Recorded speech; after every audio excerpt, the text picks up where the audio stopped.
what I've learned through this and what's opened up for me is that it doesn't matter if you have a heterosexual couple, a polyamorous couple, a same-bodied couple that's bringing this baby in, a surrogate couple. It doesn't matter who the parents are. It is not about them. It's about the baby, and it's about the baby's journey, their experience and their patterning. And if we can drop all of our preconceived notions about how babies should come in, and if we should be married, and we should have our jobs and our college degrees and stuff first, and our lives ready, whatever we have in our preconceived notions, now that there is a baby, focusing on the spiritual journey and the sacredness of the humanity coming into the world, because we're bringing a human being into the world, a cell that split into a baby and a placenta and an organ that grew this child. And for 10 months, our bodies have worked magically, perfectly, and beautifully in dividing cells and creating respiratory systems and a heart system and the kidneys and a brain and all those fully functioning limbs, etc., and skin and blood and bones. To believe that our bodies, who can do that from a single cell and a sperm and an egg meeting, and then they can't deliver and process a baby out of the body, we're idiots. The humanity of the whole birth experience is so profound and so majestic in its form, and we've lost that. And I think if there's one thing in my life that I need to leave as a legacy with my parents, it's that. Because it's what propels our planet is the humanity of birth. And if we can get that back, we're only going to have higher functioning individuals to make change in this world. This is episode 27 of the Ownstream podcast, featuring Care Messer.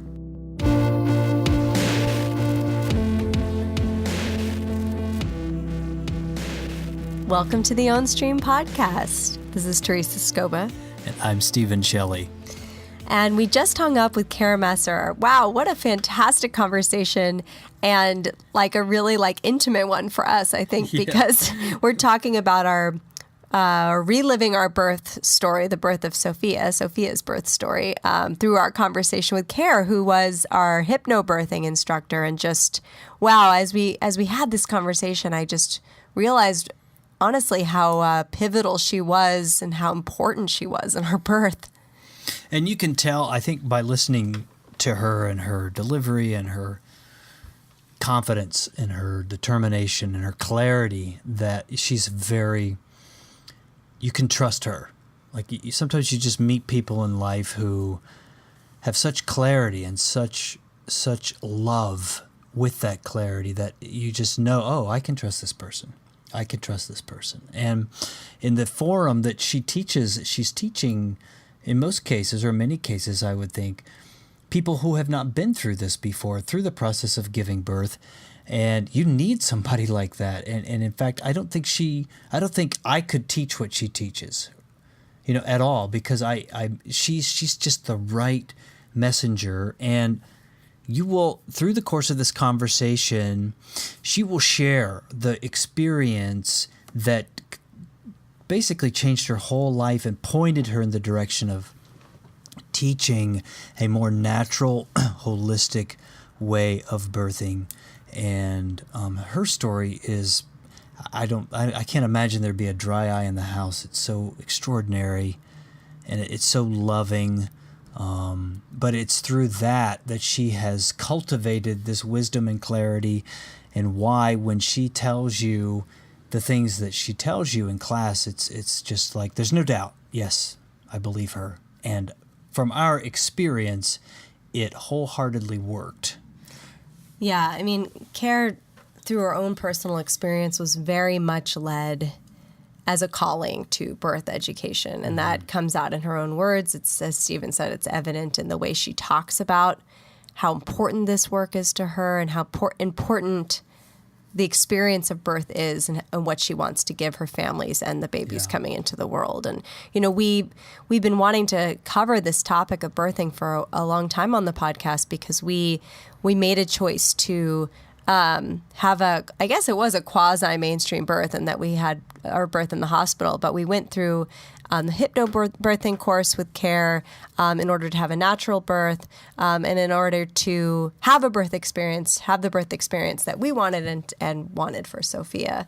And so there is, a certain mainstream way of birth that's now takes place in America, which CARE talks about at length on this podcast. And there are many alternatives to that. That go back to, very natural way of having birth. And I think that, we, like many things in this country, pregnancy and birth have started to be viewed as like, an illness or something to treat, or, women giving birth are viewed as, and children coming out are viewed as patients, and that's our very medicalized, industrialized system that we have here. And it doesn't have to be that way, and CARE talks about how there are many options. You really can have a birth that's less orchestrated, less touched, less medicalized, and that there's, her mission really is to empower families to have those kind of births. And one key thing I want to say here is that if you're not pregnant, if you and your partner are not contemplating birth, if this is not a path you see in the immediate future, I think this conversation still is extraordinarily useful insofar as this is sort of a niche, of course, topic, but it once again emphasizes the themes of the podcast series, which are the mainstream path. It really is, it doesn't serve the most people. And it's not really designed for thriving, for joy, for love, for happiness, for autonomy, for expansion, for awakening, for all these wonderful things that I think if you cornered anybody and asked them, do you want these things in your life, they would wholeheartedly and honestly say yes. And so here is an area where a natural event has been so distorted and commercialized and controlled that it's in some cases become dangerous, but in most cases it's become needlessly complex and completely inhumane. And I think that's one of the big themes is that, a childbirth, what she says, first of all, is that it's not about the parents as much as it's the biggest moment of this new human being's life, perhaps its entire life. This could be the most important moment. I'm sort of chuckling as I say this. Of course, it's the most important moment. It's the birth moment. And so there's so many ways where that moment can be seen as a moment for that child, for that baby. And how can we make this moment, how can we honor what that moment is really about? And so we certainly we're familiar with the mainstream way of viewing this, and then we did it largely differently than that. And it was a magical moment. It was incredible. I can't help but think Sophia has benefited dramatically from how wonderful that moment was, and how CARE's influence on us has led to such a beautiful start to what to us it looks to be a magnificent life. But so it is about birthing, but it's really about how the system as it's set up doesn't really serve us. And so many themes that she, in her own way, brings forward amplify that, how this is not a medical condition. And in many cases, many things are not a medical condition. How there's a natural way. The body just knows what to do. And so many, across all kinds of categories of disease and illness, if we just support the body and the immune system, it knows what to do. How the combination of healthcare and commerce and capitalism don't serve the many. They just don't serve people. And doctors and nurses and staff included in that, how many of them are just fearful of lawsuits, how they're just trying to bang out the job. They're just trying to get through the day like anybody else. It just so happens that their day involves your health, my health, and our loved one's health. She also, along those lines, talks a lot about about fear, you know, and I think that I was thinking about that in terms of the contrast that we want to share on this podcast, that the system as set up for birthing is one that's based on fear, just like many aspects of our healthcare system are. You know, it's you know, fear of the worst case scenario birth, you know, versus like what a natural childbirth might be like. And her work is really to help people, women and their partners, and families release the fear and the stories and the narratives that they've been hearing their entire lives to really return to what is innate and natural and spiritual is there for the taking. You know, this potentially like, you know, infinitely beautiful, expansive experience, but has been layered over by all of these constraining narratives of fear. And I think that is really a theme of the Ownstream podcast as well, is you know, dispelling, shedding those types of narratives to find out what's underneath, what's possible. The last thing I'll say, and then we'll hand it over to Care, is that you know, one of I think the main thing people associate with childbirth is pain. And she dispels a lot of that. It's not that it may not be painful. Like, you know, it's not that it may or may not be painful. There are many cases, though, using the hypnobirthing techniques, that it isn't painful. But it doesn't have to be this traumatic event that many, many people associate birth with. And I think that's profound, that if a couple could go into any birth environment, whether it's a home birth, a hospital birth, a birthing center, confident that this is going to be amazing. This is going to be spectacular. I mean, from my vantage point, watching our child be born was the most spectacular thing I've ever seen. And it never struck me once that this was traumatic or scary or painful. Now, Teresa's experience there was some pain. Sure.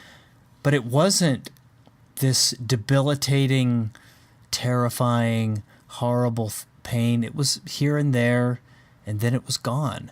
And then you have this That's amazing, wonderful life on the other side of that. So anyway, it doesn't have to be painful, and there are many, many ways that can be mitigated. So anyway, there's a huge amount of freedom for expectant mothers, for families, and certainly for babies coming through to know that there's joy through this process. And I think that's ultimately the bottom line to Care's message. So let's turn it over to her. Enough from us. We're big advocates because we were beneficiaries of her wisdom and her determination to help people. So we'll be back afterwards to wrap up. Until then, please enjoy this wonderful interview with Care Messer. Well, cool, Care. Well, we'll get started more officially because we know that we have you till about 3. So welcome to the Ownstream podcast. Yay! We're so excited to have you this week. And we have Care Messer joining us on the podcast. And Care taught our hypnobirthing class leading up to Sophia's birth. And we're so excited to have you. We've been thinking about your story for a long time, probably since we first started Ownstream. Actually, we wanted to cover the topic of birthing, and we have not talked to anyone yet. I don't think at all on the podcast yet. Not specifically about that. No. So birth is something. I was just going to say, birth is something we all have in common. So that might be a common thread for the world. True. Yes. Yes, very true. And I think a lot of us don't actually think about our birth. I thought about my birth a lot more since having a hypnobirthing class, me too. and since having my own birth with Sophia. So maybe we could get started. We definitely want to talk to you like we do on the podcast. We talk with people who are leading their lives off the mainstream path, and we want to talk to you more personally about your story. But maybe we could get started by talking a little bit about your work and familiarizing our listeners with the concept of birth education and the work that you do. So you founded the Birth Education Center of San Diego. Can you tell us a little bit about what the center does and what your mission there is? Oh, my goodness. So many missions, so many things. I founded the center because I noticed that women were going into their births full of fear, anxiety, and they weren't connected with their partners. And the whole point of having a beautiful birth is that we switch it from being about the woman's birth and her experience and turning it into the baby's birth, because it's truly their birth. Mm-hmm. We've already had our birth, whether our parents screwed it up or not, that's in the past. But once we start understanding that it's the baby's journey and it's their birth, we start making different decisions, and care providers, getting better support with doulas, getting education so that we can start working through our fears and actually enjoying the process.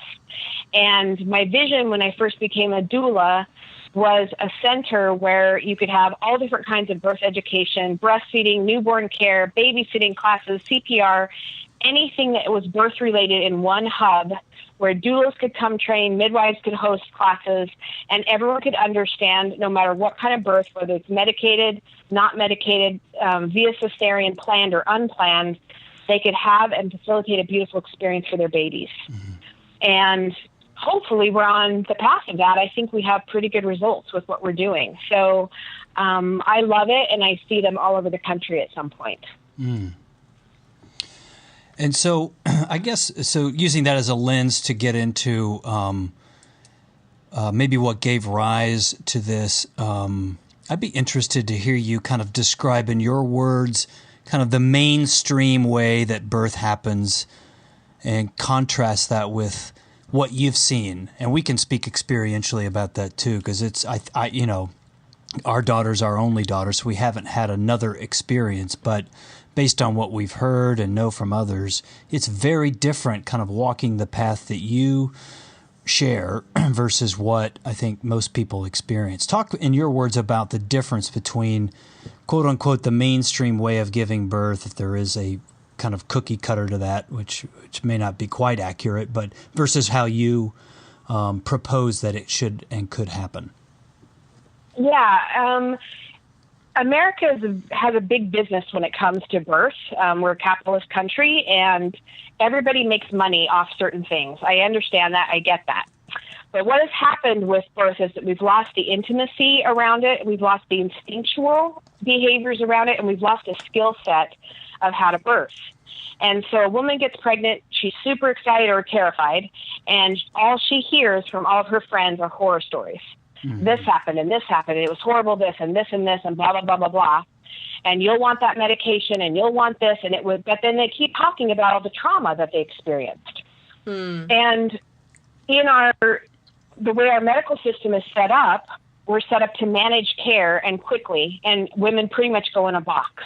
Mm. So and I watched a video on this done by an OB where he says, I have to take in so many patients, and he refers to them as patients, not parents, patients, that I can slot these into cesareans, these into inductions, so I can manage a whole bunch at once for my practice.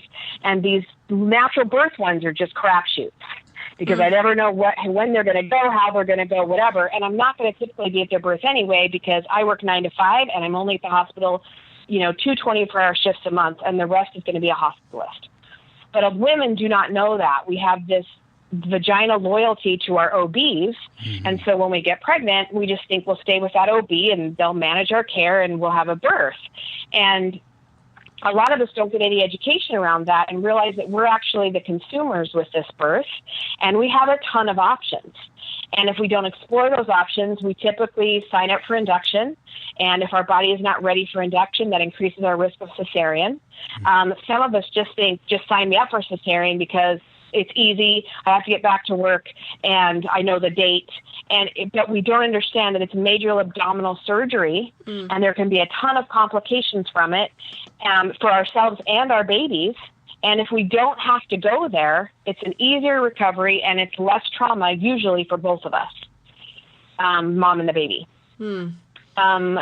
And we typically let everything be managed to the point where we don't ever ask questions, and we're so scared of birth. We just know we want to be numb, and that's it. Mm-hmm. So just give me the epidural. How long do I have to feel the pain? And give me the epidural. And they don't realize that the epidural, right? And we hear it all the time. Yep. All the time. And I totally understand it, because I was that person. I was so terrified of birth from hearing about my own birth from my mom all those years and all my friends' horror stories. I wanted to be numb from literally the forehead down, and I was okay with either hole of the baby coming out. I don't care. Just that I want. I just didn't want to feel anything. And we'd had 6 miscarriages. And so when the doctor had told us, you're actually allergic to all the drugs we would put in the epidural, you're going to have to do it natural. That's what kind of shoved me into it. But most of us don't have that as a catalyst to get education.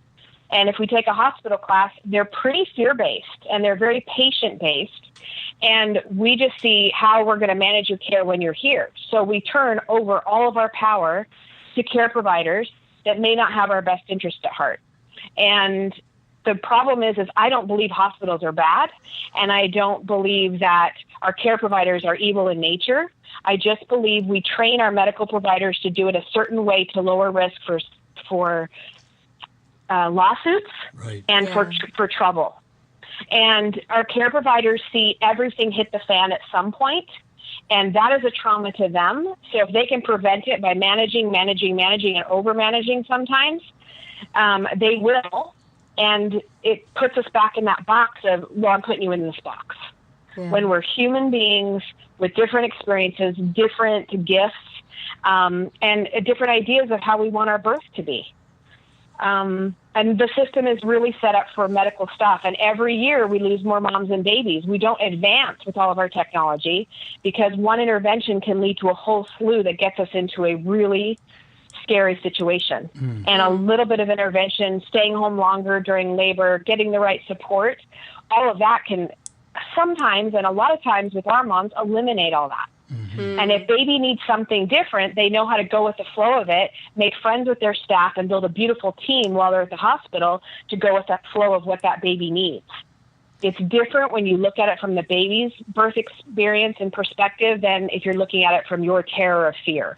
And once I address the fear with a parent, and both parents, because they both come with stuff, things start to shift. And all of a sudden they're making friends with their fear. They have backup plans, and then they start getting more education around our hospital system. And our parents are just different because they have more education. They walk into any facility, whether it's home, hospital, or a birth center, with confidence and an understanding of the birth process, so they can make rational and educated decisions along the way, which does not turn their power over, even if every single medical intervention is necessary for a safe arrival for their baby. That is what a good birth experience is.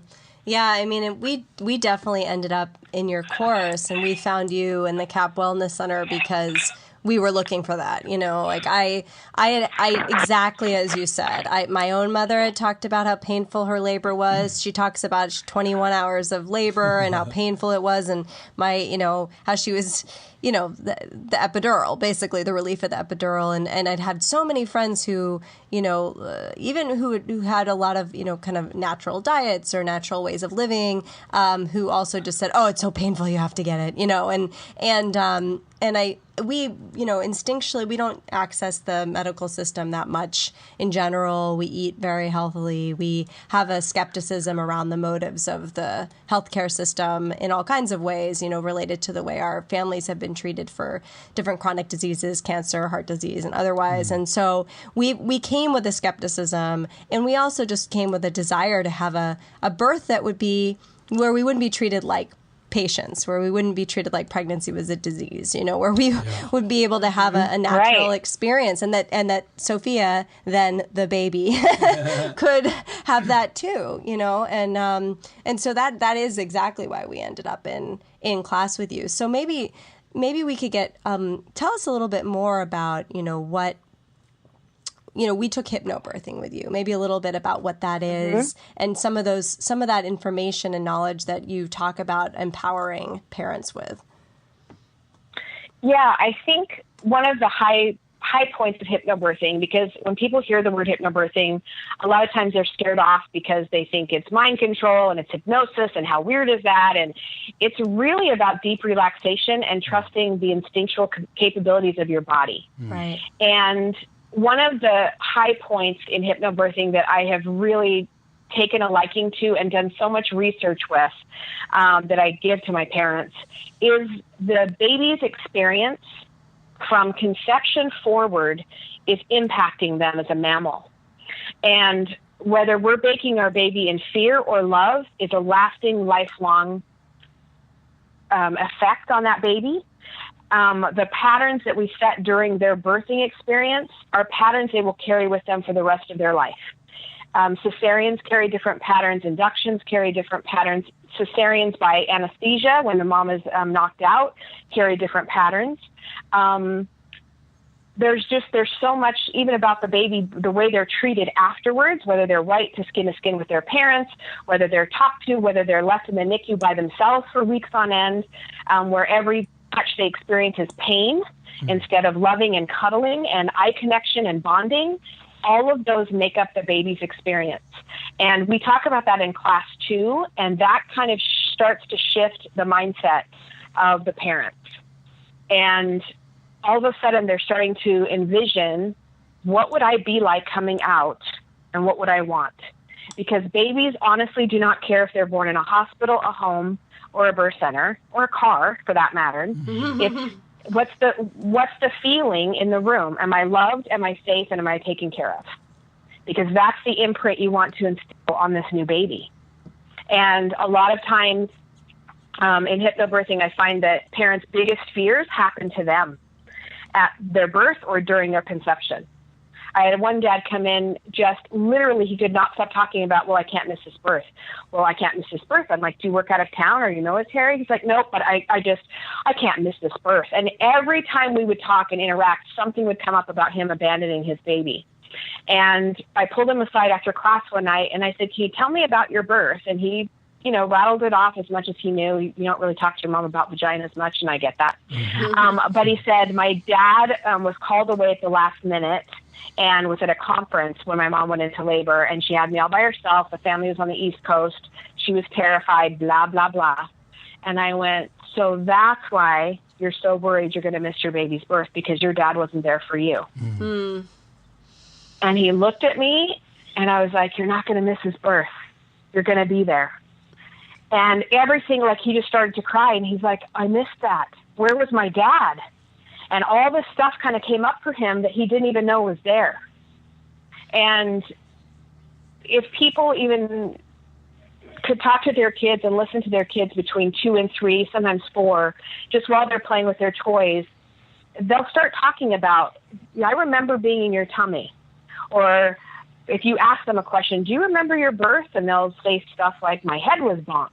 Or I remember the teacher yelling at you. And moms can recount that, oh my gosh, that was when the doctor was telling me not to push. Oh, wow. And stuff like that, because babies are aware of all that. It's way more of a spiritual nature than we get. And whether you're religious or not, there's a spiritual element about birth that as birth workers we see all the time. And we tap into that with hypnobirthing. And we teach relaxation techniques to allow your body to move just like a cat does. And if you imagine how a cat births, they go into a dark, quiet place away from everyone. They get into their zone. A lot of times they're purring, and they just allow their body to release. And we kind of talk about babies as they're releasing like poop. Yeah. When your body gets full of poop, when it's full of poop, it will come out. And once your baby is done, it will come out. There's never been a woman on the planet pregnant forever. But yet, right. It's never happened. Right. But in America, there's that push to get, okay, at 39 weeks, if you're open for it, let's induce. Yeah. Let's get that baby out. It's safer. But is it really safer when your body's not ready, your baby possibly is not ready and could be in the NICU, and we're pushing all these interventions to force your body, which we keep adding more interventions if you're not ready, which could put the baby into distress, which could lead to a cesarean. And that's totally unnecessary, because most babies are healthy and most normal labor patterns are normal. They're boring as heck. That's why they're not on TV. And as a birth worker, we're watching them and it's like dump-de-dump. It's really the same thing, and midlife's the same thing. When there's a hiccup, it's an alarm to say something's not right here. But for the most part, babies just come out. And if a mom has worked through all of her stuff, and that's what we focus on in hypnobirthing, is kind of making friends with your fear, doing a fear release in class 3 or class 4. And then we also do, in our classes, we do a full birth rehearsal at the end of class 5, so that we have different positions and touch. And we kind of throw all of our doula skills in there that we work with parents so that they have an arsenal of tools to go with the flow, because some babies come fast and some babies take their time. But if a mom and partner are relaxed and calm, they can allow that experience to unfold, and it's beautiful. And they get excited about labor. They come in scared, and then they're looking forward to it by the end. And I have partners that say, I'm not looking. I don't want anything to do with this. I'm here because she wants me to. That's why. And at the end, they're like, I'm going to catch my baby. And we've switched care providers, and that doctor's going to let me, or the midwives or whatever. And they do. And then they have skin-to-skin time, and it's beautiful. And they understand the importance of speaking up for their baby at their care provider's place and saying, we've done the research on this, this, and this, and this is what we choose, and this is what we don't choose. But they're open to having discussions instead of a fight, because if you go into your birthplace with a fight, it disrupts the entire experience for your baby. Every bit of it. So it's very important to make friends with your staff and go and educate it so you can calmly make decisions instead of be on guard, because that it'll affect the birth with time, for one, and also the baby's experience through their birth. I can say that as a partner, the class was invaluable, and particularly somebody who,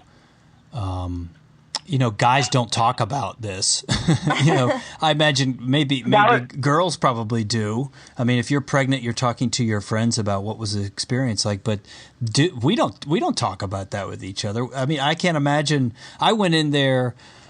If I had not taken your class, I have no idea what my headspace would have been, because we just don't talk about it. Guys just don't talk about it. There was I didn't know I would not have known about anything. Instead, we were prepared. We went at the right time. Teresa went, I think, probably at the exact last second. That's right. But I guess the question I would like to get to, and I imagine anybody listening to this is probably wondering this, is the question of pain.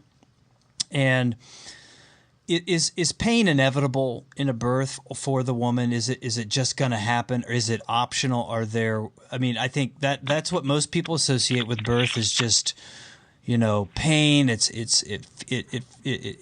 wounds. There are wounds that could happen as a result of it. Talk about the reality of what is actually possible there, and that it doesn't have to be filled with all this drama and trauma. Right. It does not. And it's interesting, because in America, we associate birth and pain. They go hand in hand. That's just what it is. In other parts of the world, not so much. It's a normal, natural process for them. What we've lost in birth is when we birthed in villages and small towns and small communities, we saw birth all the time. We saw the coping techniques. We saw what worked for them. We saw less fear because we didn't have that big black box showing us 3-minute births that were all catastrophes. And so we learned from each other and knew what worked and what didn't work. We knew that we ate, we drank. We also were way more active in our lifestyle, and so our babies were usually tucked into the right positions. Right now, we sit sedentary in desks, and our babies tend to rotate backwards because their spine is the heaviest part of their body. And then we end up with back labor. Back labor is a game changer because it's very painful. And if moms are cognizant of that, just leaning forward a lot, doing cat-cow exercises and some other exercises can help babies get in the right position, tuck their head, and get ready for a smooth and simple birth because they're in the right position. And if they're in a right position, the pain can be a lot less because they're not spine to spine. And that's where we get back labor from, bones rubbing on every, surge. That's going to hurt. And I don't like to box every woman in, like everything is boxed in America with everything, with you're going to experience pain every time, because I didn't. And I would say it was intense and the pressure was enormous, but I wouldn't categorize it as pain. I've had pain. I've had tons of surgeries in my life, some broken bones. I know pain. And I would say that mine was different. And a lot of my moms experienced that same thing. They're like, it was intense. And when I say that it was painful, it was a different kind of pain because I could cope with it. And yes, some women experience a lot of pain. And if you have the right tools to deal with it and you understand, you take it one contraction at a time and you breathe through it and you have skills around it, it's a lot easier to manage than if you go in resisting it, because you're resisting a normal body function of muscles working to expel a human being out. And if you go and you clench, you literally take all the blood that's making your muscles work out of your muscles. So you're Charlie horsing your uterus. You bet that's going to hurt. Yeah. Right? And so understanding I don't think you need a 20-year science lesson like some of these classes teach on all the anatomy of birth. It's really simple, and overdoing it can put you in a different headspace as well. So the simplicity of birth and how our bodies work, if we keep our muscles relaxed and we have a headspace where I know I can do this, my body was made to do this, I've dealt with my fears, and I have the right support, and this is about my baby, let's make it comfortable for him or her, it's different. It's more of a process you go through than a painful experience. And yes, there can be pain. You can't deny that because some people have it. And I would say the majority have it. But I wouldn't say it has to be that way. It's a skill set, a mindset, and a support system built in that can lessen that. We did a hypnobirthing info afternoon yesterday, and one of the new moms coming in was asking questions, and she said, everyone I talk to says trauma, trauma, trauma, trauma, and there's so much trauma in birth. And and she asked the mom who was telling her story, how do you prevent trauma? And was your birth traumatic? And she just told this awesome birth story. And she said, no, I can't think of one thing that was traumatic. I can't think of one thing that I would do differently. I had the right education. I had the right support. When it was really intense, my doula and my man knew what to do. I had amazing midwives who really walked out and said, let me know when you're pushing. And I just allowed my body to do it one surge at a time. And she said it wasn't traumatic because I knew what to expect and I knew what to ask and talk about if it went a different way. And she said, we had a beautiful birth. And it was relatively quick. They started at 4 and the baby was out by 11:15. And in the meantime, they went to the dog park and they went to Chili's for dinner. So, she said she really wanted to go to Beauty and the Beast, but he was like, you're pausing a little too much. You're going to miss half the movie. So they did decide to go home and labor at home. But it really doesn't have to be painful and traumatic. And the more preparation you have, the earlier the better, because some of our stuff is passed on from our mothers, our aunts, our sisters, whatever. And I would also caution people not to have it be a spectator sport with aunts, mothers, cousins, because family tends to have a lot of baggage and they can't stand to see another family member in any kind of pain or discomfort. It's a relief mechanism for them to get you out of pain. And that can kind of thwart everything you were trying not to do. And it also can add hours onto your labor because people are watching an intimate process. So just like the way the baby gets in, you don't have 25 people watching that insemination, that sex, that making love. Unless you're a porn star, then you do. But you don't have that in your normal lovemaking in nature because you are inhibited to orgasm and to envelop the whole experience. You don't do that thing with your birth, that intimate experience with strangers and people watching the most intimate moment of your life, opening up to have a baby. And this moment, it works. The moment itself is, it changes so many lives around it. And I'm just remembering some of the things taught in the classes. I think it's your voice that brings them back. Your voice. You were very clear with the partners that, like, there have to be some solid ground rules in place around who gets in and out of the room. And we had put those ground rules in place, and it was broken about 20 minutes before the baby came out. In walks a family member, and I had to be like, Mr., you got to get out of here. And this family member wasn't thrilled to hear that news, but it was absolutely the right thing to do. And so there are surprises.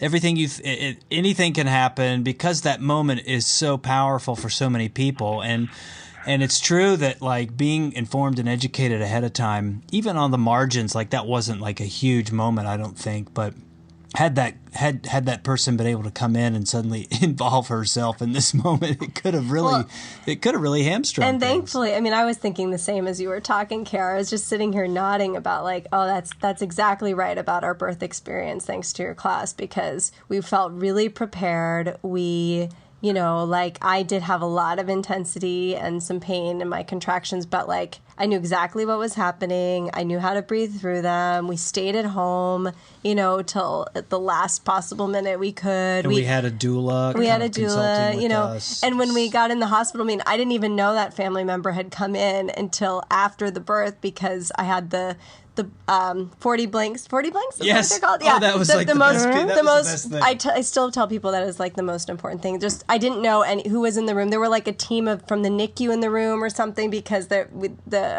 Sophia was in call but right before she came out, and they were worried about meconium and all this, and I just had no idea, you know. So anyway, it was.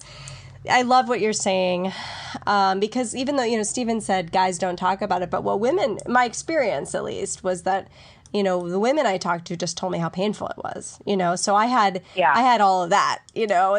We didn't talk about that's what we talked about. I remember at my baby shower, like a month before Sophia was born, a friend of mine was pregnant, almost about to give birth with her second baby, and grabbed me, and she just said, "I'm not gonna lie, it hurt so bad." I just was like, "Oh my God," like, you know. And we were in your class at the time, thank God. But you know. We'll have lots more questions, I think, about this, but we do want to get into your own story, Kara, because it's so powerful and so important and has been so pivotal in your own life. And you've referred to it a couple times. Maybe I know that you had your daughter Finley in 2008. Maybe you can tell us, and that's when you started your path, at least in terms of your own career and your own service in this area. Is that right? Yeah. Yeah, I had no intention of ever being into birth or birth work. Birth terrified me, actually. And like I said, we'd had 6 miscarriages. And so the fact that a baby actually stuck kind of freaked me out. And now that I look back, I never, and I understand this now with the moms I work with, I did not bond with her or communicate with her because I was waiting for her to go any day. Mm-hmm. And I'd had so much loss that I just kept thinking, well, today's the day I'm going to start bleeding. Well, today's the day. And it wasn't until I went to the doctor, found out I was allergic to everything. And I was with a high-risk doctor, obviously, because of the miscarriages. They didn't know why I'd had so many. And I had to find something natural, which I thought was for freaks and hippies and yoga people, and I am not like that. And I enjoy my steak, and I am not a green person by any means. Now I'm a little better than I am when I was then.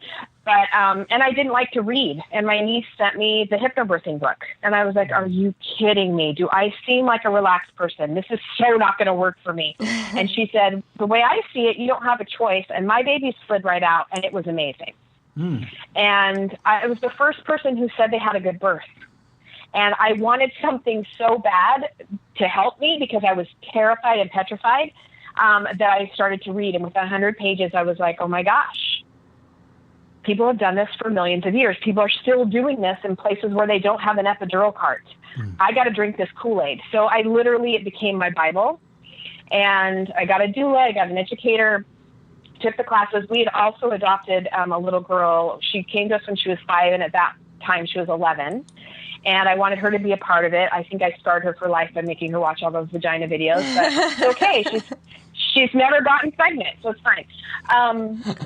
But when I had a beautiful labor, 6 hours start to finish, actually 5 hours and 58 minutes. I had switched from a high-powered hospital to an out-of-hospital birth center because when I had called the hospital to go over my birth plan, the nurse said no to everything on it. Oh, wow. And I was super confused about that because I thought I was paying for this birth, and why'd they say no to everything? And she stepped away from the nurse's station and whispered, I think you want to birth at a birth center. And I went, no, I don't. I like hospitals. Nope. And she said, well, my daughter and I went to Best Start Birth Center, and it was amazing. And we labored in water and this and this. And all of a sudden, I was like, if the charge nurse, who could have any doctor, any nurses, any of her girlfriends attend her daughter, left, that was a huge red flag for me.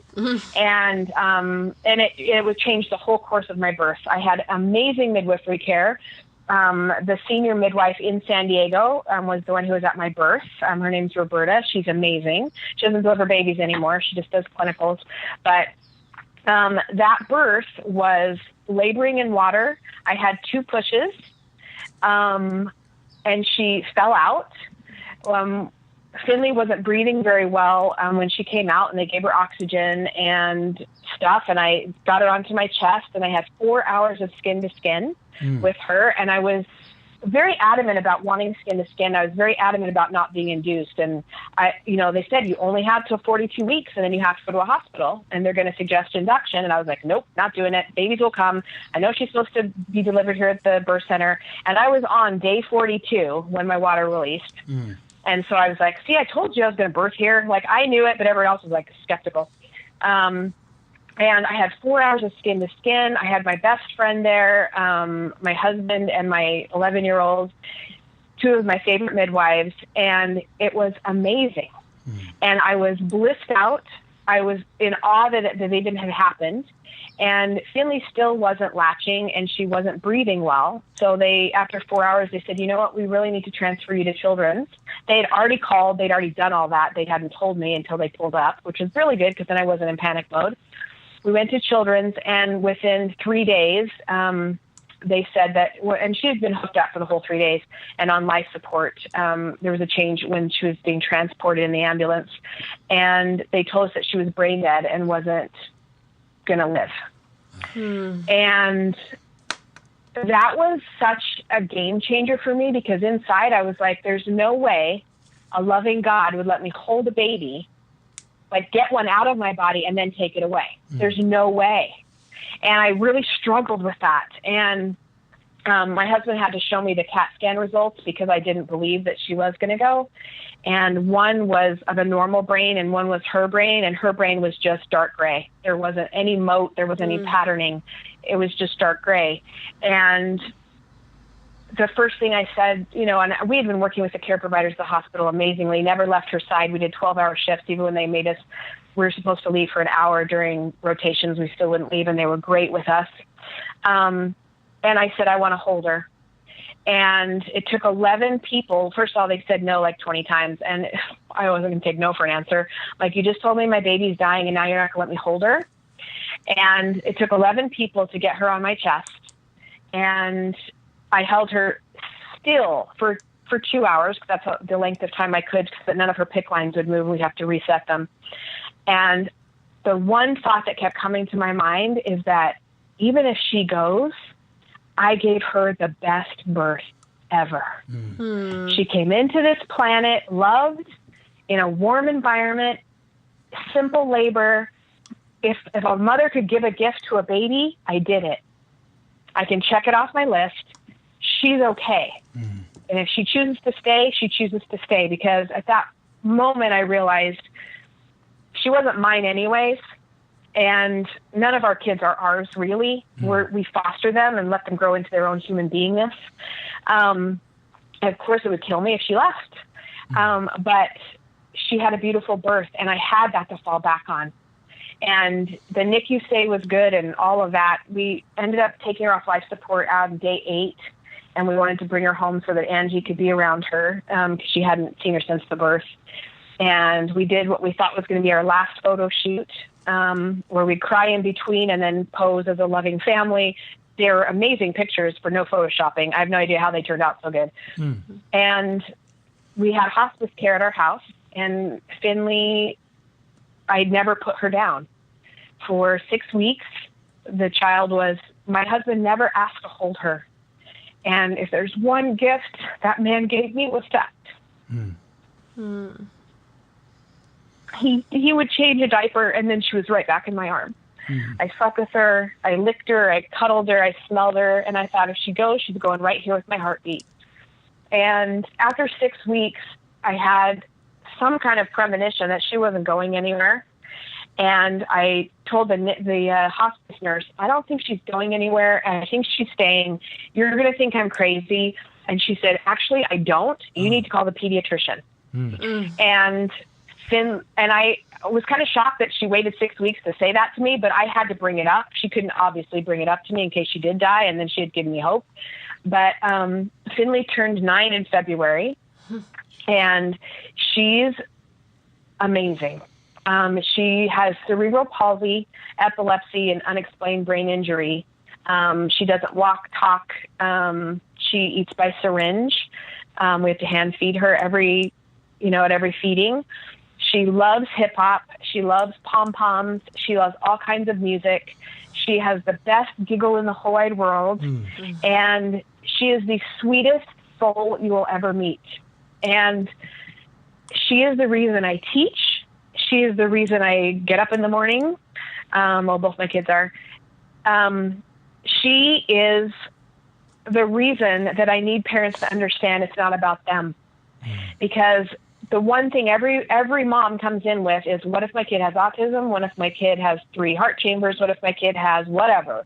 There's something going to be wrong with their kid, and they're paranoid about that. And out of all the families that I have educated, Finley has been the worst. And she's the breath I take every day. And we are given the babies we need with whatever they have, and most of them are perfect. There might be a little hang-up or a little hiccup, but they're usually born in good health, and we have amazing care when they're not. The important part is to make their journey beautiful and set the patterns that are going to give them the best leg up in life, whether they do have autism or 2 heart chambers or whatever it is. Their birth experience should still be magical and beautiful, and afterwards should be amazing touch, communication, and bonding. And every woman is capable of creating that feeling, whether it's medicated, non-medicated, cesarean, or not cesarean. It has to do with choosing the right provider, getting the right education, getting a doula, and really understanding that the process is very simple, and that it's spiritual, and that it's beautiful, and that it can be something you look forward to instead of you're hesitant about. One, first of all, it's an incredible story, and I definitely have a few tears on that. I remember the first time I heard that in class, and just it's extraordinarily powerful. And one thing that I think would be helpful to elaborate on a little bit, and this is a theme that kind of came through, at least in our sessions with you and the hypnobirthing class, but is what you mean by skin to skin, and how important that is, how that is kind of this incredible moment, this focal point, this everything kind of is about that in a way. Talk about that and explain what that means in case people are listening to this is like, what does that mean? What's that? And also what it's usually like why wouldn't it be that way? Yeah, What typically happens then? Yeah, it's really funny because when Skin to Skin was introduced to me in the hypnobirthing book, I had no clue what it was. I just knew it was happening. Like, Skin to Skin is happening. And I told that to Roberta. And she's like, Kara, of course it's going to happen. I'm like, no, Roberta, no matter what, Skin to Skin is happening. And she's like, that's what we do with all our babies. That's why you're at a birth center. She was thinking, you are crazy. You don't know what you're doing here, right? You just found us in the phone book. I don't know why you think you're here, but that's what we do. It's our normal care. And when I go back to the experience of why it's so important that babies have us when they come out, we gestated this baby for 10 months, not 9 months, 40 weeks, 10 months, sometimes a little bit longer. They know us inside and out. They know our feelings. They know our voices. They know our hopes, our fears for them. They know all of that. When they come out, what has been typical in the past, it is changing, is that cord is cut quickly, they're taken away, they're bathed, they're washed, item is put in, they're put in a burrito wrap, a hat put on their head, and then they're given back to us in a few minutes. What we didn't know was the science behind that disrupts babies from bonding with us as human beings. Mm-hmm. When they see us eye to eye, we wake up their brain. When they feel us skin to skin and they hear our heartbeat, that wakes up parts of them and connects synapses that there's no other way it can do. When the natural reflex of their little crawling reflex, and they can crawl up to our breast and do a breast crawl and self-latch, more synapses are attaching and going in different pathways of their brain. when we put that eye ointment in their eyes right away, it's like putting Neosporin in a kid's eyes. And it's giving them a blurred vision of a human face. That can be postponed, and in most cases, it's not even necessary because it's not an evidence-based eye ointment for women that don't have chlamydia and gonorrhea. And if you're going to give it just in case, you can delay it 6 hours and then do it right when they're going to go to sleep. But what I found is that the reason it was so important for me is I was taken away from my mom, cord clamped too early, and I had jaundice, and I was put in an incubator for 2 weeks. And my mom was allowed to see me for 2 hours a day, feed me through the little hole with a bottle, so no skin to skin, no touch, and no breastfeeding. Any touch I got was rough touch. It was uncomfortable touch, poking, prodding, whatever. So I learned, I became a touch-starved human being right from that early beginning. Whether my mom wanted that or not, that's just how it was set up in 1972. Nowadays, most hospitals, hopefully, at least in San Diego, we have such a good birth community that I kind of forget that I'm in a bubble here, is you get an hour, the golden hours they call it, where you get that baby on your chest, skin to skin, so that both parents can bond, lick, touch, squish, look at the bum, count the fingers and toes, and start the bonding process. Babies are pouring out pheromones, and our noses need to pull those in and breathe them in to bond with them. And one of the things that I stress in my class is that for some reason that mom has to go under anesthesia to have her baby, then when that baby gets reunited with mom, even if mom is asleep, you put that baby underneath her so she can smell and get those pheromones. So she's not missing out on that. And nobody, grandmas, aunts, uncles, cousins, doulas, nobody touches that baby except for partner until the mom gets her time with that baby. If you want a resentful woman, you let everybody in the family hold that baby while she's asleep. And she's never touched her baby yet.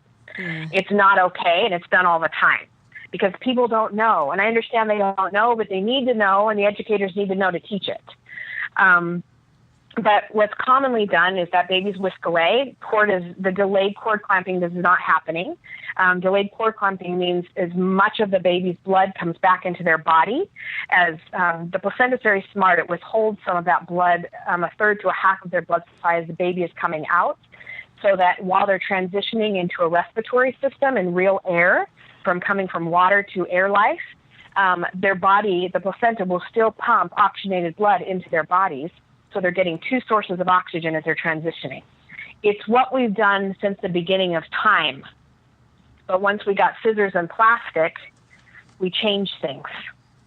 And it's unnecessary, and thus there's a problem with the baby. And if you let all those stem cells and good stuff go into that baby while they're placed on your chest, not only are they transitioning better and being able to breathe better in our world, but you're doing the bonding and the touching and the licking that cements that relationship and that birth experience.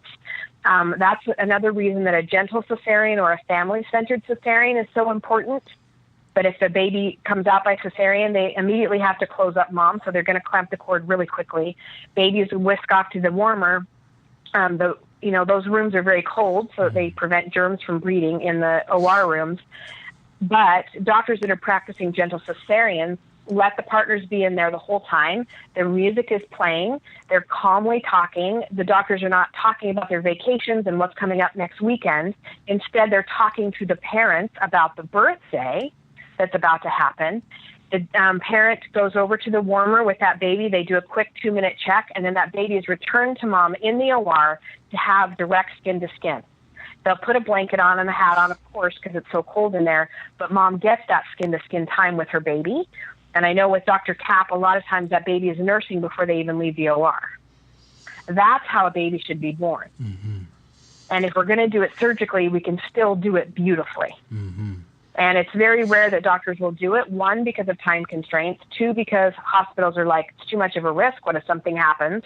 And we have to be litigiously cautious in our medical fields because OBs are the #1 sued profession. Right? They have extremely high malpractice, and I don't blame them for being cautious. But when they are trained the right way and understand that if you have a good team working, it can be pretty flawless and beautiful. And I've seen it so many times. UCSD in our town is a teaching hospital, and they do it there.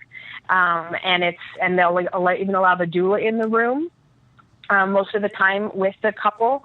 And I've never been refused from a C-section over there, and it's beautiful.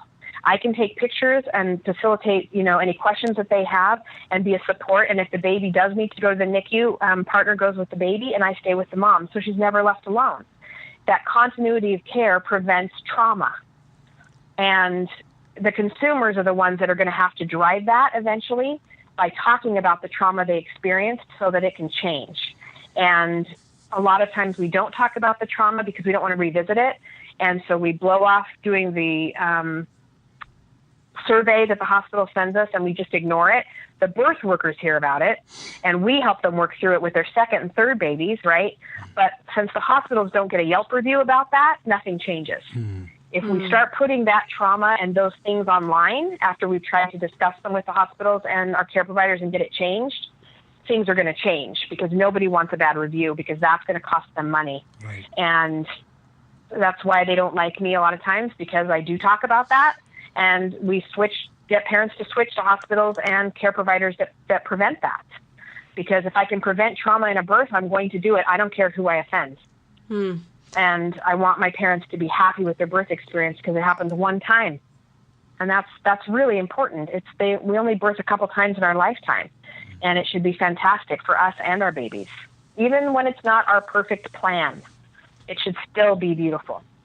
As you were talking, I was thinking, Stephen pulled up some pictures of Sophia's birth as we were sitting here because it's just so amazing to relive this with you in some ways. I was, thinking about how because we were so empowered from the class, we put together a written birth plan for those who haven't had a baby. I have a friend who's pregnant now, and I was telling her about the birth plan. She said, oh, is that something I write out and give to the hospital? And I think about, we didn't know that either, but we obviously learned that in the class. And, I think I held on to Sophia as long as I possibly could. Like, I barely remember letting her be taken out of my arms at all while we were in the hospital. There were a few things that we said no to a lot of things because we learned that we could.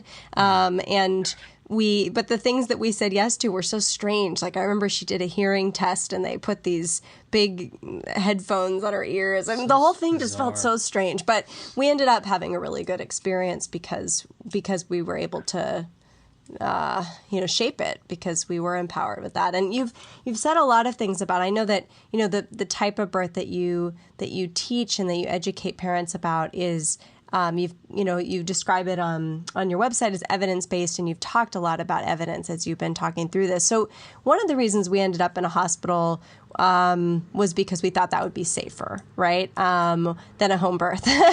And we ended up finding Dr. Kapp, and we loved him, and then we decided to go forward with the hospital birth. But I was wondering if you could talk a little bit about, you've said there's a lot of risks that are attendant with the way that birth is done in this sort of mainstream way, about the sort of the safety of a home birth and the kind of dispel some of the myths that surround that. And also talk a little bit about, as you've said, it isn't this way around the world. Like, how did it, it's fairly recently that hospital birth is the mainstream way of birth in America anyway, right? Like, it wasn't always that way. Can you talk a little bit about that? Oh, you just gave me so many loaded questions and little rabbit holes to go down. It wasn't always that way. It started to change in England, I think, before we even came to settle America. The Queen discovered that she could have anesthesia during birth for the labor pains. And in order to have labor pain relief, right, you have to go to a facility. So women were not having home births in order to go to the hospital to get pain relief because that's what the modern woman did. So as technology advanced, we kept bringing those kind of interventions in, thinking it was the way modern people birth, and it's the way we save lives. And everybody died at home births. And I'm like, really? Because we're all still on the planet, so someone survived. And we don't have a problem with population pretty much anywhere in the world. We're propagating pretty well, right? So, but as our technology advanced, so did our media, so did our way of thinking and how to do that. Men started staying home and taking care of the kids when women were going to the hospitals. So that kind of took them out of the process. So when we came to America and we're setting up our things, we have a waiting room for the dads, right? We remember those pictures from the 1940s of a dad with scotch and a cigarette in the waiting room, waiting and pacing back and forth to see how his woman did with the baby. And then he wasn't even reunited with the baby. The baby was taken away, bathed and wrapped up and put in a nursery, and they were separated. And my mom remembers that, I think it was the first birth she had. She was in the hospital for 5 or 6 days, and the baby was just brought to her at feeding time. What? Wow. Your babies were in a plastic box? And somehow we've taken a little bit of science back, and we've started to incorporate a little more science evidence-based information on moms need to be with their babies. Babies thrive better when they're with parents.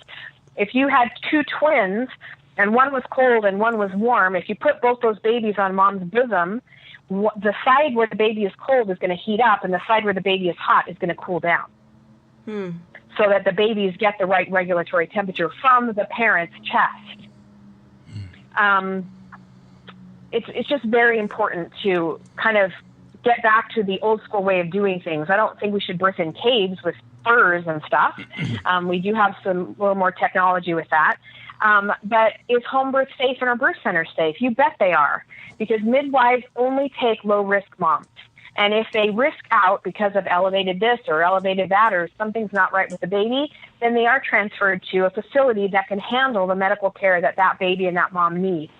I'm grateful for the medical care and the conscious ability of midwives to keep birth safe, because they don't want to attend a birth where a baby or a mom's going to get sick either. And the midwives are highly trained, beautiful people, and I won't say just women because we do have some male midwives. They have oxygen and Pitocin for bleeding and stuff like that at a birth center as well as at home. And if they need to resuscitate a baby, they're very well trained on that. If they need to transfer, they will transfer. We have great laws, especially in California now. Some are a little questionable. We kind of wonder where we are with them. But that if there's meconium present, we're going to transfer the baby so that we've got a peds team available. They are very good at keeping that safe. And like I said, natural birth is really boring. It progresses kind of the same way. It's different if you're doing it at home or at a birth center in that, for example, if a mom's labor stalls at a hospital, we're going to give her an hour or two, and then we're going to start Pitocin and get this baby out. There's a rush to do it, right? We're holding up a room. That's a money-making thing. Let's get that baby out. That's what we're trained to do. At a home birth, or a birth center birth, mom's tired or baby's tired. So we put them to bed, or we put them into sexy time so they can start building up their oxytocin. We all go out for chicken pot pie or some coffee, and then we come back when they're ready. And then labor progresses again. Mm-hmm. And if it doesn't, we might do some nipple stimulation or some natural things to get things going. But babies are eventually going to come out. And there's not a rush for that. I mean, midwives, you guys don't even know the hours these women and men spend with their families because there's no rush. Mm. It's babies come on their own times, and sometimes they come fast, and they don't even make it to the birth center because babies are coming in the car. But if a baby comes in the car, everything's usually okay. Or if they come in your hallway, they just came fast. And when a baby is born on the freeway, you don't hear that they drove into a ravine and everybody died and the car exploded. Mm-hmm. You hear that they made their way to Mary Birch and they were nursing by the time they got there, and they got 15 minutes on Fox 5 and they got a year free Pampers from Babies R Us. That's what you hear. Right. But what we see on TV are quick emergency births. Like, don't watch Grey's Anatomy. Don't watch all of those terrorizing birth, videos and pregnant at 16 and all of those things on TLC. TLC should be burned to the ground for those stupid shows. If you want a birth like that, then talk to women like that. If you want a beautiful birth that was calm and gentle, talk to women that had those experiences and ask them what their tools were. What books did you read? What videos did you watch? I guarantee they didn't saturate themselves in terrorizing YouTube videos. They got the right education. They asked for the good video referrals, and they monitored what went in, because that creates their thoughts and feelings about the birth of their baby. And just because your mom had a traumatic birth doesn't mean you have to have one. Your sister doesn't mean you have to have one. Those are not genetically passed on. And just because you're a third-generation cesarean, cesareans are surgeries. They are not genetically imposed on our bodies. They're not inherited. Well, because they were, I am. That's a surgery. It's not genetically coded into our system. There's just so much about birth and the safety of it. And I encourage parents to watch The Business of Being Born. It's a Ricky Lake documentary and Abby's documentary that really will showcase the business of birth. And then you can kind of understand, oh, well, if that's a money-making thing, I need to figure out how I work in this system. Because, like it or not, it's our system. And that's why I want you to learn how to work with it instead of fear it or fight it. Yes, we can change it by being consumers and talking about our experiences and letting our care providers know the reason I switched and I'm not going to your hospital anymore is because this, and this are not offered. They are offered over here. Mm-hmm. The reason I'm switching providers is because this and this and this are not offered and they are offered over here. A lot of our problems stem in America from induction.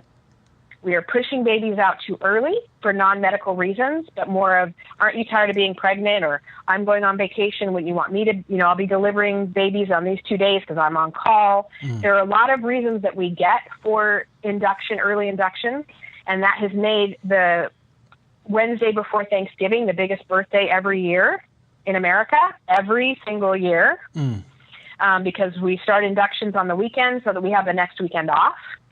Not okay, but it happens all the time, which is why I push doulas really heavily for their holiday babies. Get a doula, get a doula, get a doula, and get some education ahead of time so that you know what you're up against on those holiday births, right? And if you want to be talked into induction, be talked into induction, but understand, and you can even choose it. You don't have to be talked into it. You can make a choice for an induction. But know that it comes with a lot of intervention and a cascade of interventions you may not have understood. And if that ends in trauma, it's because you didn't have the right education around it to make different decisions along the way. We have moms all the time who are delivering with medically necessary inductions without pain medication. They are letting their body get as ripe as possible with different holistic modalities used beforehand. They're getting a doula and they're taking it slow. And those inductions may be long, but these women are doing it. So it's possible to have a beautiful induction. It's possible to have a beautiful epidural birth.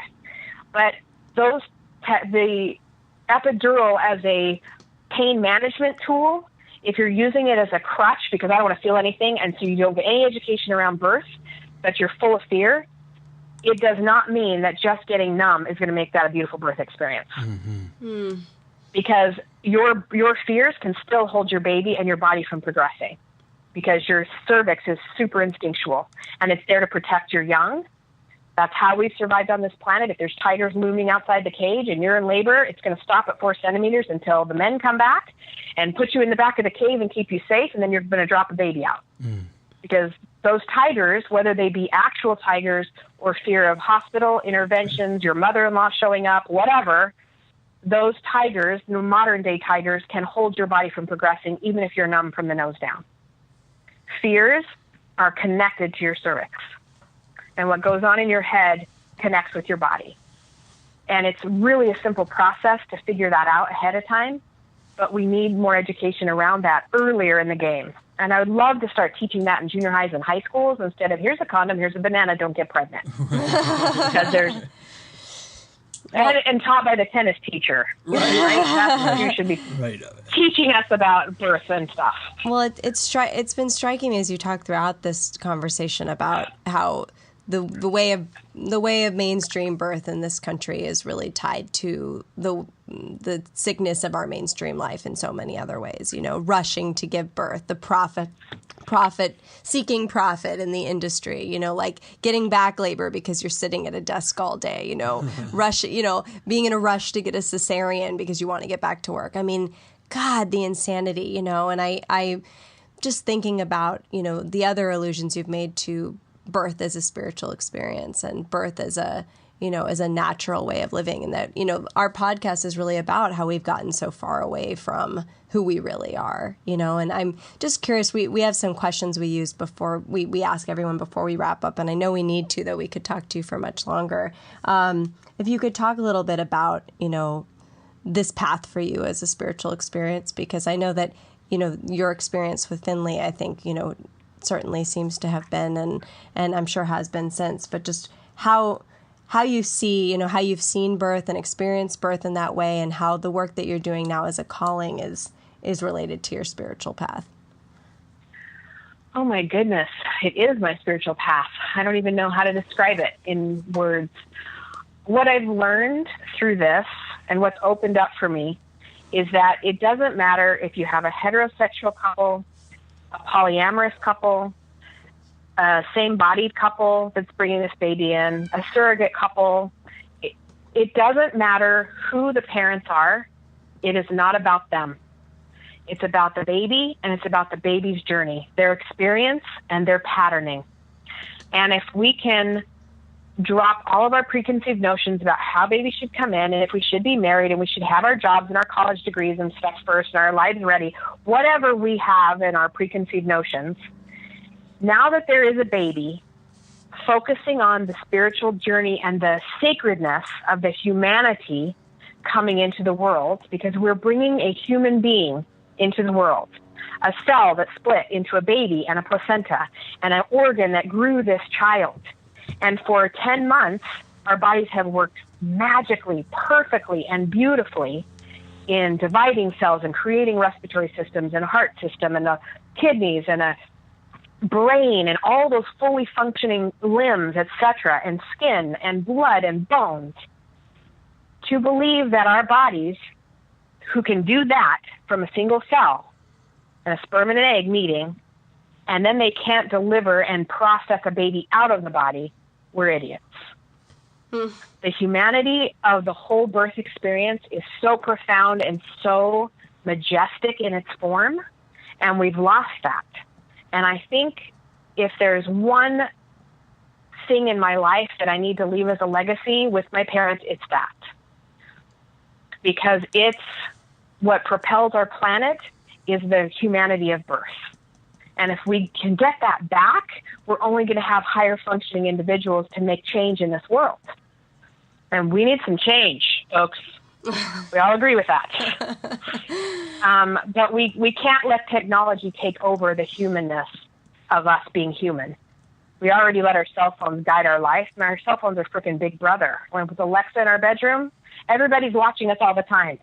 We are losing the humanity and the spirituality. Even if you are an atheist, there is still a spiritual element of birth, because whatever creation is beyond our comprehension, and it should be honored. And absolutely, it's mesmerizing to me, and that's why I can't shut up about it. I talk penis and vagina with anyone who will listen.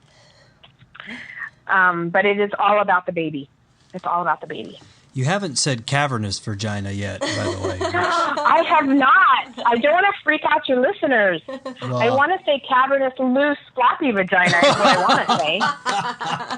That was really important to me, actually, in the birth experience. I mean, the whole letting go of fear and just letting go. I mean, that image actually was really important to me in my birth experience. It does work. So now I have to tell your listeners are going to have some kind of weird hang up about this.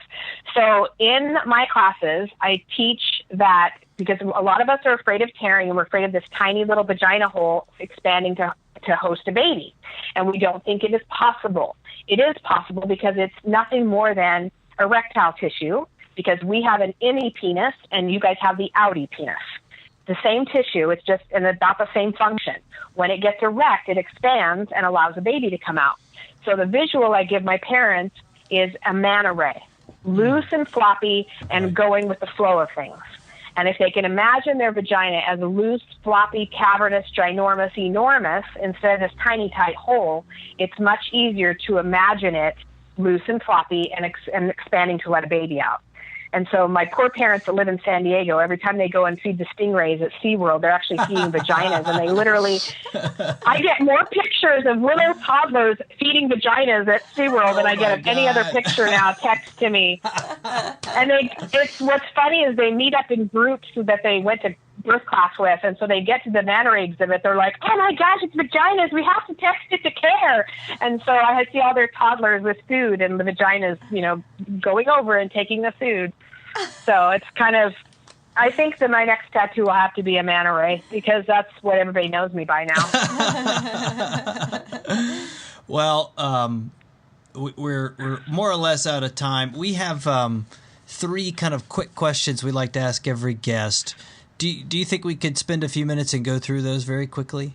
Oh, sure. Okay. Yeah, happy to. Okay, so these are questions we ask everyone, which just kind of gives us a nice little consistency from guest to guest, because everybody's talking about such different things, although everybody up to this point has talked about vaginas.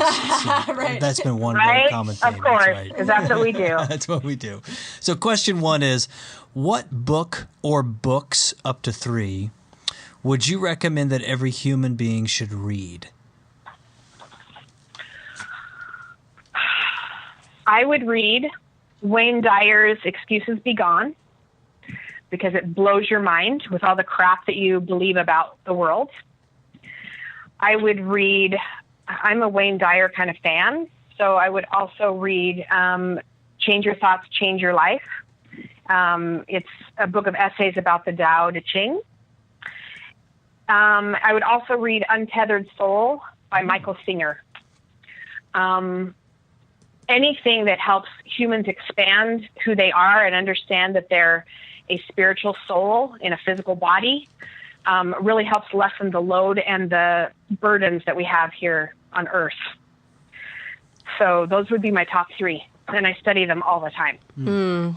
Thanks. Those are really good. The second question is, what item or thing have you held on to the longest and why?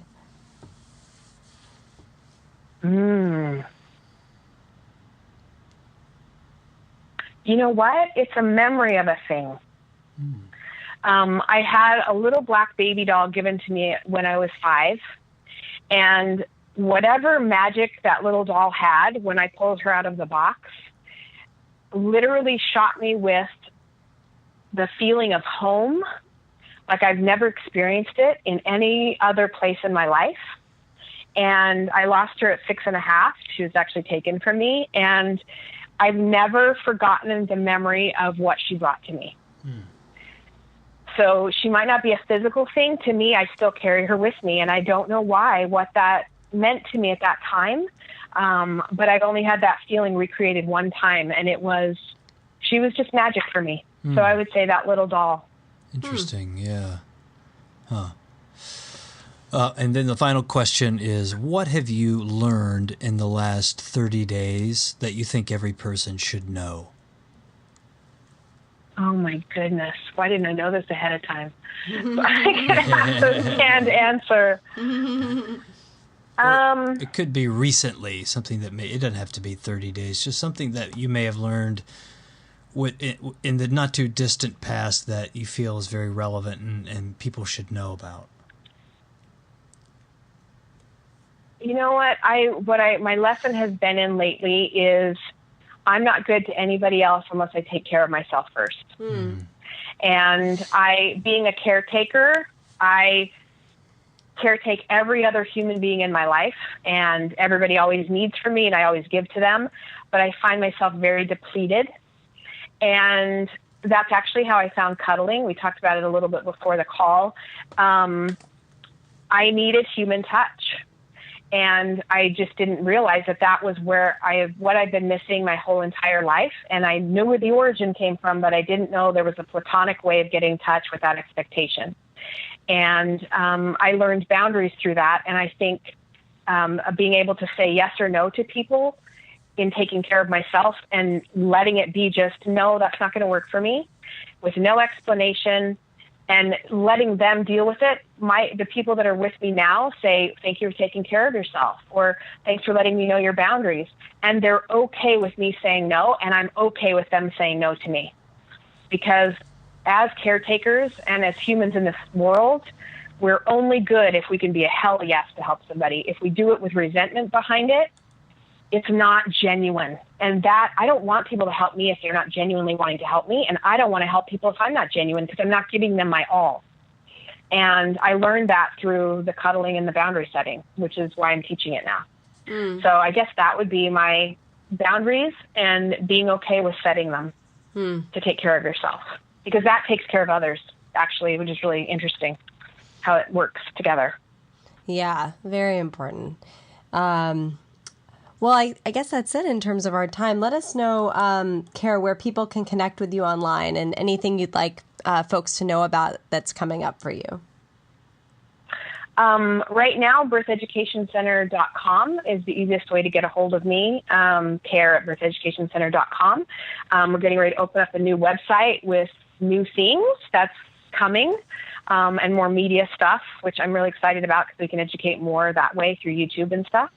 And then I'll be hosting cuddle events for men and women and all genders, and also women cuddles, so they can experience the safety of those events, as well as I do private cuddling now, which I love, for any gender.